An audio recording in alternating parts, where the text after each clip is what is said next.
Buenas noches, bienvenidos a 24 horas. El Ejecutivo envió a la Asamblea el nuevo proyecto de reforma tributaria. A partir de hoy, el Legislativo tiene 30 días para tramitarlo. Hola, Diana. Hola, ministro, amigos. Buenas noches. El presidente Moreno encabezó una socialización previa con los asambleístas para asegurar su viabilidad y evitar que ocurra el traspié del domingo anterior. En efecto, pasadas las 19 horas, el Ejecutivo envió el nuevo texto de reforma tributaria con varias modificaciones respecto al negado por la Asamblea. El proyecto tiene 50 artículos, 5 disposiciones generales y 10 transitorias, a diferencia del anterior que contenía 404 artículos. Entre los puntos más destacados está la condonación de intereses para 9.000 estudiantes que mantienen créditos educativos. Se elimina el anticipo o refinanciamiento de deudas. Se establece IVA cero para marcapasos, tiras reactivas para medición de glucosa, bombas de insulina. Eliminación de IVA en ciertos rubros para agricultores.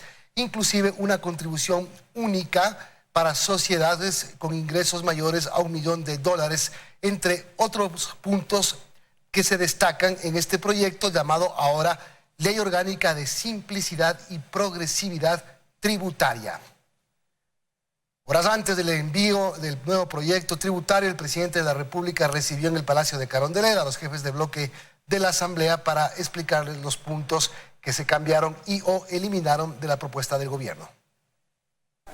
Todos los jefes de bloque, incluso de la Revolución Ciudadana, llegaron al Palacio de Gobierno, invitados por el presidente Lenín Moreno para conocer el contenido del nuevo proyecto económico urgente. Que se quieren corregir los errores, aseguró el presidente antes de iniciar la reunión. Con las inteligentes intervenciones que yo siempre escucho con atención, nos hicieron caer en cuenta de los errores que habíamos cometido y empezamos a corregirlos. Desde Alianza País reconocen que se debió haber socializado el anterior proyecto para evitar su archivo. Creo que desde el inicio hubiese sido pertinente que haya una socialización. No se dio, pero creo que es importante corregir. Tras casi 2 horas de conversaciones, los legisladores salieron optimistas. Nos parece que es un proyecto bastante más procesable, mucho más corto, es 49 artículos. Mientras que el ministro de Economía, Richard Martínez, dio a conocer algunos de los cambios que se hicieron. Por ejemplo, si se excluye todo el tema relacionado con la venta ocasional de bienes inmuebles, se excluye el tema de repatriación de capitales y se excluye también la reforma que establecía una eliminación del crédito tributario para el ISD de materias primas y bienes de capital. Pese a ello, los jefes de los bloques Social Cristiano, Creo y Revolución Ciudadana dijeron que no asegurarán un voto positivo hasta no tener el texto en sus manos. Hay algunas líneas rojas que tenemos que discutir, con las que no podemos estar de acuerdo cuando hablamos de imposiciones tributarias. Vamos a analizar el proyecto, no tenemos también nosotros en las manos. No hemos presentado un apoyo irrestricto a esta propuesta, pero estamos abiertos. Las reformas al Código Monetario y Código de Planificación y Finanzas Públicas que ya no constan en el proyecto económico se tratarán en una nueva reunión entre Ejecutivo y Legislativo. En Quito, Belén Merizalde, 24 horas. La Fiscalía cree tener contundentes argumentos que demostrarían que la Revolución Ciudadana financió sus campañas, movilizaciones y fiestas privadas con dinero de empresas que pagaron sus facturas a cambio de contratos con el Estado. La estructura criminal, según Fiscalía, estaba comandada por Rafael Correa. La Fiscalía lo ha catalogado como un entramado criminal de corrupción que se formó para gestionar dinero de empresarios a cambio de la adjudicación de contratos con el Estado. La pregunta que sonaba en el ambiente: ¿cómo se financiaron tantas concentraciones y de dónde se pagaron los artistas, fiestas y eventos en 10 años de abundancia de Alianza País? Parece tener una respuesta con la exposición que la Fiscalía ha hecho sobre el caso Sobornos 2012-2016, en el que se cuentan 24 procesados. Dicho en forma más sencilla, las empresas privadas que querían adjudicarse jugosos contratos con el Estado debían antes pagar los consumos del partido de gobierno: tarimas, cantantes, alimentación y hasta asuntos personales. El premio venía en forma de contratos ganados en sospechosos concursos y con ellos se cerraba el círculo de corrupción. La trama ha sido confirmada vía testimonio por las personas de mayor confianza de Rafael Correa en Carondelet, Pamela Martínez y Laura Terán. Entonces la Fiscalía concluye que a la cabeza de la organización estuvo Rafael Correa en calidad de autor. Era quien conocía la entrega de sobornos. Además, dispuso a una persona de confianza para la gestión de los recursos, y era Pamela Martínez. Era quien supervisaba y aprobaba la recepción y distribución del dinero de las empresas. Más abajo de la estructura se ubica a Jorge Glass, también como supuesto autor, al mando de sectores estratégicos, por ejemplo, la SELEC, Petroecuador y Senagua, entidades que suscribieron contratos con Odebrecht, SK, Sanrif, Azulec, Medco, Sinohidro, entre otras, empresas encargadas de hacer el llamado cruce de facturas, es decir, empresas que previamente pagaron los consumos de Alianza País. Junto a Glass, la Fiscalía ubica a la ex ministra de Transporte y Obras Públicas, María de los Ángeles Duarte, en calidad de autora o lo que denomina líder. A su cargo estaba la gestión de entrega de sobornos de algunas empresas: Hidalgo, Fopeca, Técnica General de Construcciones, Concermin, Verdú, Equitesa, entre otras. De igual forma, con el denominado cruce de facturas, consiguieron contratos millonarios con el Estado. No obstante, se identifica también al exsecretario jurídico de la Presidencia, Alexis Mera, en calidad también de autor y supuesto beneficiario directo de $365,000, por lo que, según los propios registros de la organización, llamaron servicios jurídicos verdes. Era el estratega legal para la suscripción de contratos. En la trama se identifican al menos 22 supuestos autores y 2 supuestos cómplices del delito de cohecho. La Fiscalía cuenta con 124 testigos y entre ellos varios dispuestos a reconocer no solo que la trama existió, sino que era comandada desde el Palacio de Gobierno. En Quito, Fausto Yepes, 24 horas. A propósito, los abogados defensores de los 24 procesados en el caso Sobornos presentan sus elementos para contradecir la acusación de Fiscalía y Procuraduría. La audiencia se retomará mañana viernes a las 10. Daniela Valencia informa.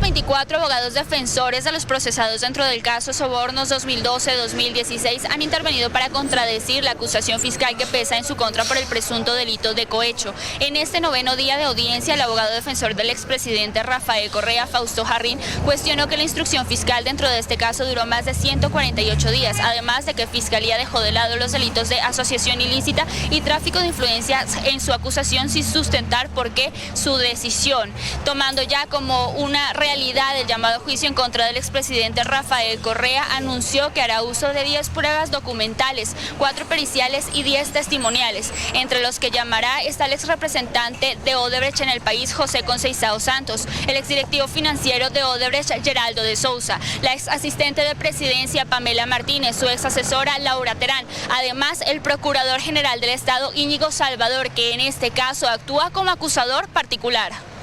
El procurador ha dicho que el expresidente Rafael Correa se benefició de estas aportaciones ilegales ganando elecciones.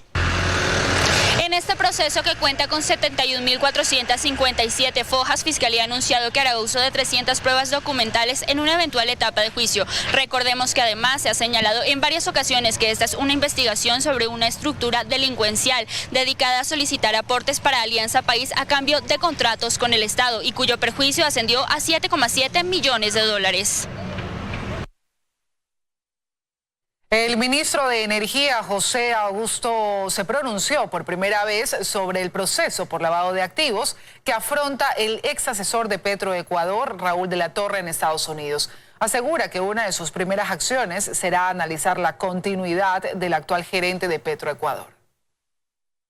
Este es el documento con el que el ex asesor de Petroecuador, José Raúl de la Torre Prado, se compromete a colaborar con la justicia de Estados Unidos. Con ello podría beneficiarse de una rebaja sustancial en su pena, ya que de 20 años de prisión a los que sería sentenciado por lavado de dinero, podría gozar de 15 años de libertad condicional.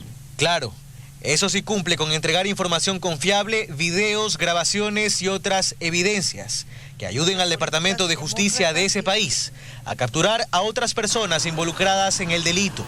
Recordemos que Raúl de la Torre aceptó la recepción de $3,15 millones de parte de una empresa cuyo nombre se mantiene en reserva, a cambio de favorecerla con contratos en Petroecuador.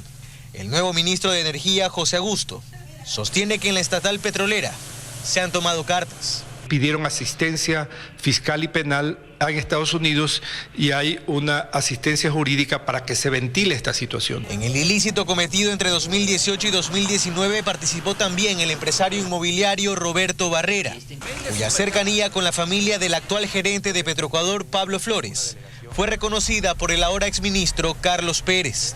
Si bien habían unas relaciones de familia con este señor al que fue aprehendido, él no tiene ninguna relación con Petroecuador.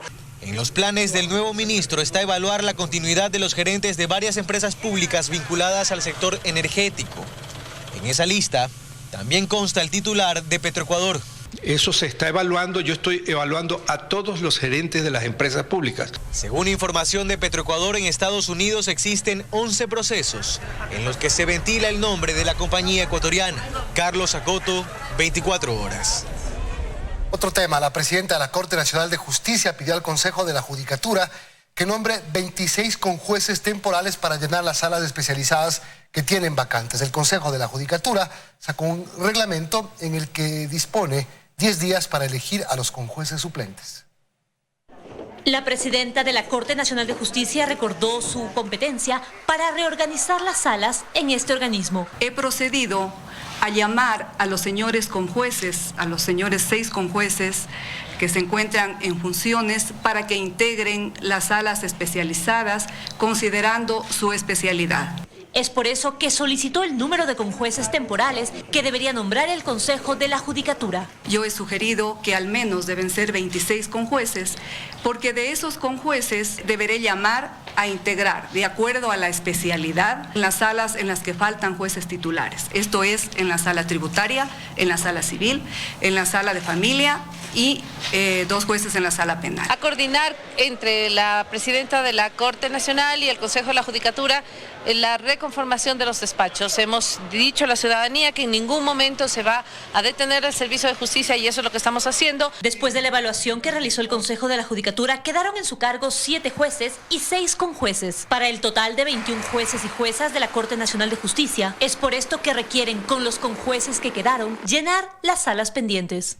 Se ha encargado a los señores conjueces 2 y 3 salas. El Consejo de la Judicatura había anunciado que escogería a los conjueces temporales de entre los jueces de cortes provinciales. Que en el plazo de 10 días, contados desde la emisión de la resolución 15 de noviembre, nombrarán los conjueces. Que el Consejo de la Judicatura apuesta por la carrera judicial, tal como corresponde. Necesitamos la experiencia y los conocimientos de los judiciales y por eso es que estamos ya en pleno proceso de selección. Según la presidenta de la Corte, no habrá faltantes dentro de las salas y continuarán los procesos como estaban previstos. Ahora solo espera la selección de los conjueces temporales para reorganizar la conformación de las salas especializadas. En Quito, María Gracia Acosta, 24 horas. En máximo 15 días, la Corte Constitucional tendría una resolución sobre la acción de inconstitucionalidad que presentaron los jueces destituidos de la Corte Nacional de Justicia. Este recurso podría hacer que vuelvan a sus cargos y que se repita la evaluación que dejó fuera a 23 jueces. Únicamente hace falta que el informe de la jueza ponente Carmen Corral esté listo para que el tribunal decida y luego el pleno. En 8 o máximo 15 días, la Corte Constitucional podría resolver si la evaluación que dejó fuera 25 jueces de la Corte Nacional de Justicia incumplió la Constitución o no. Los magistrados que presentaron el recurso aducen varias cosas, entre ellas que el reglamento violenta el principio de inamovilidad de los jueces, además de que no se les concedió los 3 meses de recuperación a quienes no llegaron a los 80 puntos. Y sobre todo cuestionan que se haya escogido a un comité de expertos para evaluarlos y que esto no haya estado en manos del Consejo de la Judicatura. En la resolución del Consejo de la Judicatura, en que se aprueba el informe final que le presenta la Dirección de Talento Humano del Consejo de la Judicatura, se incluye como uno de los insumos o de los informes previos el del Comité de Apoyo, entre otros departamentos propios del Consejo de la Judicatura.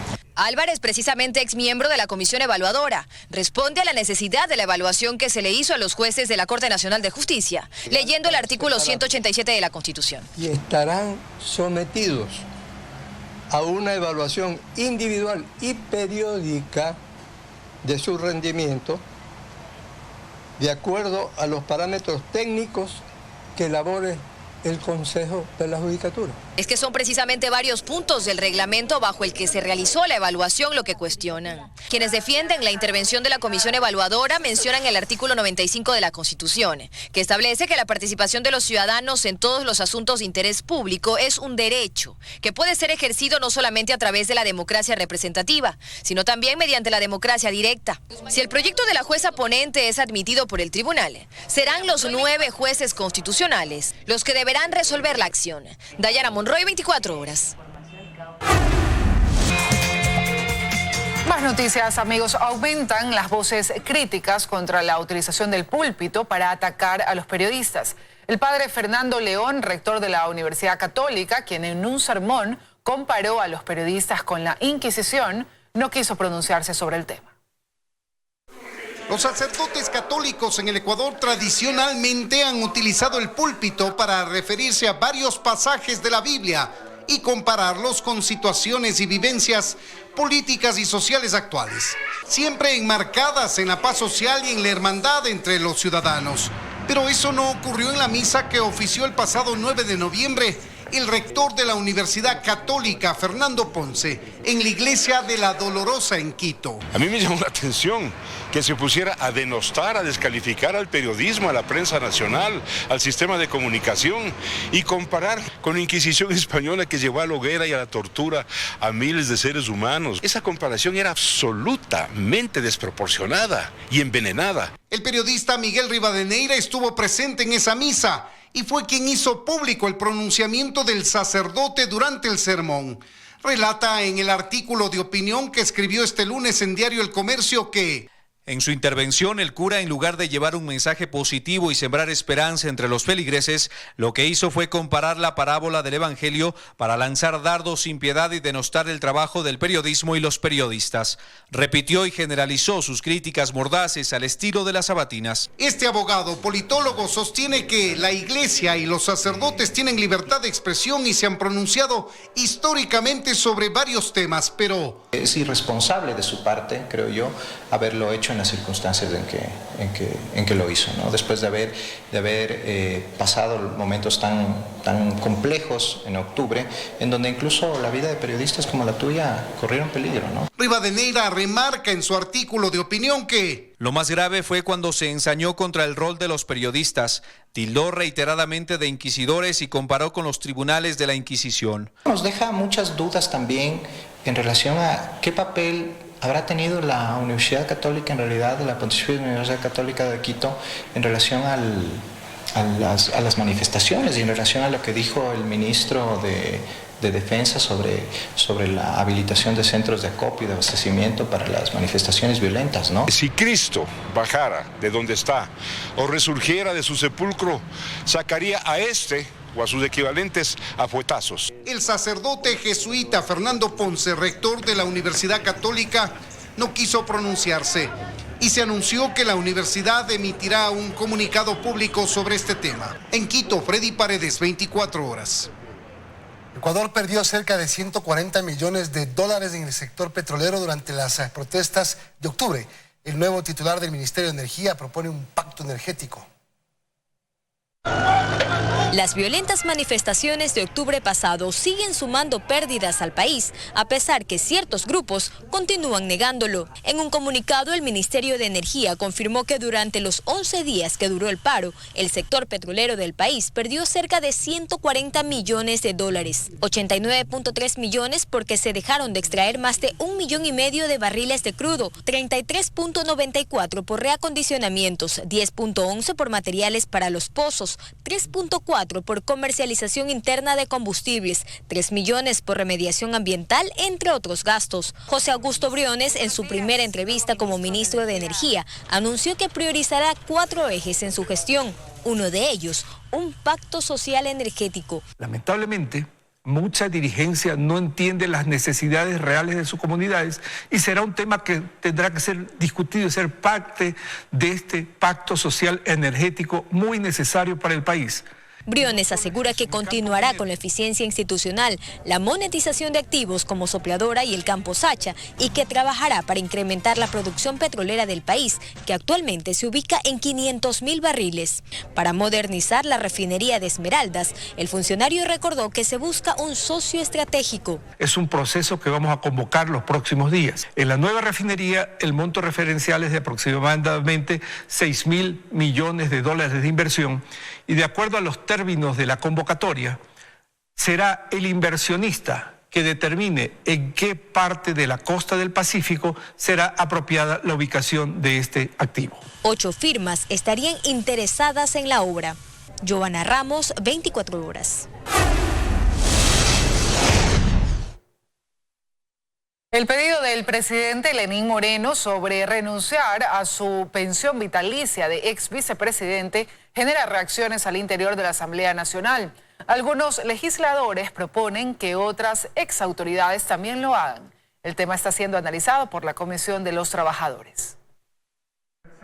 Este jueves en el Pleno hubo un cambio en el orden del día que fue aprobado con 71 votos. El tema aún tiene que ser debatido en el Pleno, sin embargo ya contó con el apoyo del oficialismo y también de la oposición.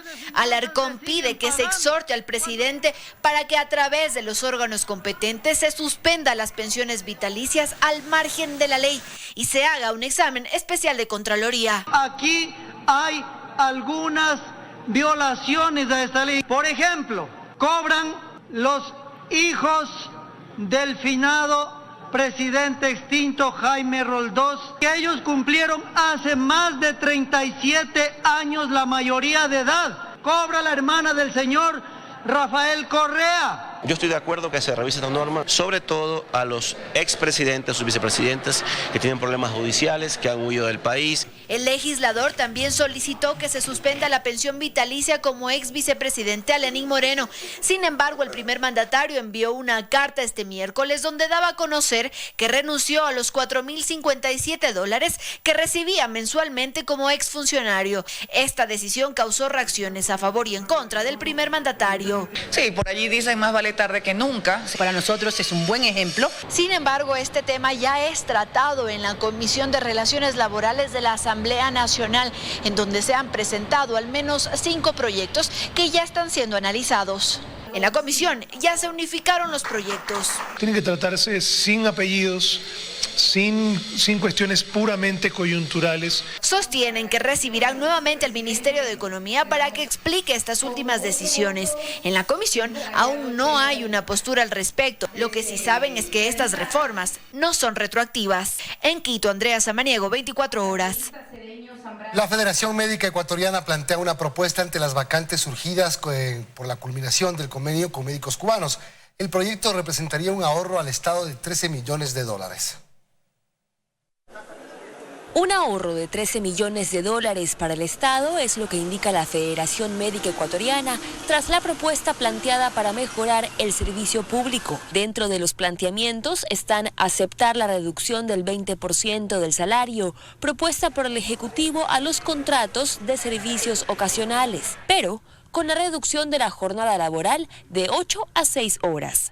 El sacrificio no debe ser solo del trabajador. La crisis económica es de todos, es del Estado, es de nosotros, de todos. Entonces, ¿se puede pagar menos al médico? Sí, pero con la carga horaria correcta, que debería ser 6 horas de trabajo efectivo. Actualmente en la red pública hay un total de 2.671 médicos en contrato de servicios ocasionales. La propuesta haría que se aprovechen de mejor manera las plazas que quedarían libres con la culminación de contratos de médicos cubanos y abriendo más a médicos ecuatorianos con especialidad. Por eso es que ustedes no encuentran, y reto a los compañeros, que busquen en el sistema público un alergólogo, un reumatólogo, un traumatólogo, en especialidades críticas. Cirugía cardiotorácica no hay, cirugía vascular no hay, endocrinólogos hay pocos. Que se llevan mesas de trabajo constantes con la ministra de Salud y que de aprobarse esta propuesta, podría incluso mejorar el sistema de atención y turnos de hospitales públicos del país, un servicio que para muchos usuarios continúa deficiente. Valery Villalba, 24 horas. La Cancillería de Ecuador reiteró su respaldo al uruguayo Luis Almagro para que siga al frente de la Secretaría General de la Organización de Estados Americanos. El canciller José Valencia señaló que desconoce sobre la candidatura de la ex canciller María Fernanda Espinosa. Supuestamente el país antiguo Barbuda, uno de sus voceros había manifestado la presentación de la candidatura de la señora Espinosa. Nosotros no tenemos datos específicos al respecto, no sabemos si la noticia efectivamente emanó de manera oficial o fue un pronunciamiento temporal. En todo caso, lo que yo había manifestado ya en alguna anterior oportunidad es que el Ecuador estaba apoyando la reelección del señor Luis Almagro a la Secretaría General de la OEA, y esa es la situación hasta este momento. 143,000 venezolanos se han presentado al proceso de registro en Ecuador, según lo dio a conocer el viceministro de Movilidad, Carlos Verástegui. El funcionario se refirió a las visas de excepción por razones humanitarias que hasta la fecha se han entregado. A la fecha, Ecuador ha entregado 3.500 visas de excepción por razones humanitarias a ciudadanos venezolanos. Así lo informó el Viceministerio de Movilidad Humana la tarde de este jueves, en un conversatorio con los medios de comunicación que se realizó en Guayaquil. Ahí dieron detalles de cómo avanza el proceso de regularización que emprende el gobierno ecuatoriano, tras la firma del decreto 826 hecha el 26 de julio pasado. En los últimos 4 años han ingresado al Ecuador 1.800.000 venezolanos, de los cuales se han quedado alrededor de 370.000. De esos 370.000, alrededor de 130.000 tienen visas. Y el resto está en nuestro país interesados en regularizar su situación migratoria. Otras cifras importantes. 143.000 ciudadanos venezolanos han atravesado por el proceso de registro y 33.000 ya han sido entrevistados.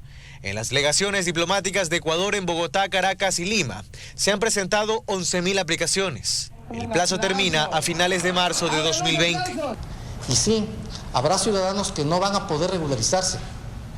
No creo que la política del Estado ecuatoriano vaya dirigida a tratar de deportar a todo el conglomerado de ciudadanos venezolanos. Tendremos que estudiar y analizar qué acciones podemos desarrollar a futuro. Según datos de ONU Migración recogidos tras una encuesta realizada entre agosto y septiembre de 2019, el 80% de ciudadanos venezolanos encuestados afirma tener el interés de obtener una visa de excepción. De ese grupo, sin embargo, el 33% admite no tener los documentos necesarios para hacerlo. En Guayaquil, Carlos Acoto, 24 horas. 536 piezas arqueológicas de culturas prehispánicas forman parte de la mayor repatriación de bienes patrimoniales del país. Las figuras recuperadas serán expuestas en diferentes museos a nivel nacional. 4 años le tomó al gobierno ecuatoriano repatriar desde Alemania 536 piezas arqueológicas que fueron sacadas del país en la década de los 80 por un ciudadano alemán.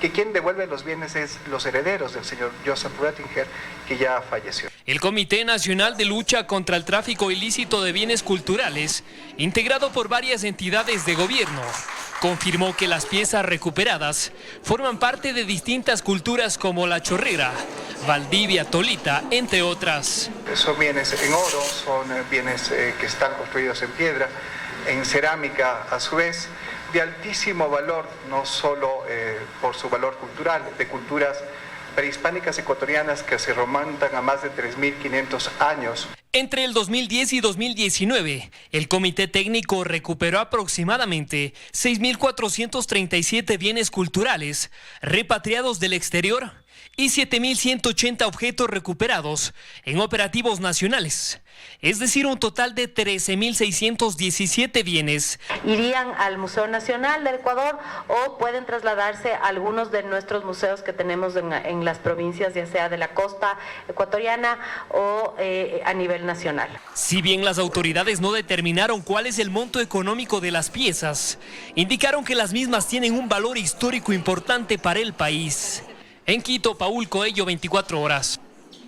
Miembros activos de la policía, Fuerzas Armadas y funcionarios de la Fiscalía están entre los 16 detenidos tras un operativo por asociación ilícita. Los detenidos perfilaban a sus víctimas y realizaban falsos allanamientos. Coincidieron en un mensaje de cero tolerancia a la corrupción, sin importar si los corruptos están en sus propias filas. Así anunciaron la ministra de Gobierno y la fiscal general los resultados del operativo Victoria 403, en el que detuvieron a 16 personas. Entre los detenidos se encuentran 2 policías en servicio activo, 2 policías en servicio pasivo, un militar en servicio activo y 2 funcionarios de la Fiscalía General. Si bien la ley es para todos, todavía tiene que ser más riguroso el cumplimiento de la ley para los funcionarios que están encargados de la justicia, de la policía, del control del orden público. El mensaje es claro: cero tolerancia a la corrupción, venga de donde venga, más aún cuando se trate de nuestros propios funcionarios. El operativo lo realizaron en 16 domicilios que fueron allanados luego de que investigaron desde el mes de mayo a los involucrados. Hemos solicitado a los señores jueces de garantías penales las técnicas especiales de investigación, como es seguimientos y vigilancias, interceptaciones telefónicas. Ellos perfilaban a sus posibles víctimas y tras eso realizaban las acciones de falsificación. Falsificar órdenes de allanamiento, órdenes de autorizaciones de los señores jueces de garantías penales, y con estas órdenes ingresaban disfrazados de policías, agentes fiscales, secretarios a los domicilios de las víctimas. Procedían a la sustracción de este dinero a cambio de evitar llevarles detenidos. El delito por el que los procesan e iniciaron investigaciones es asociación ilícita. En Quito, María Gracia Acosta, 24 horas.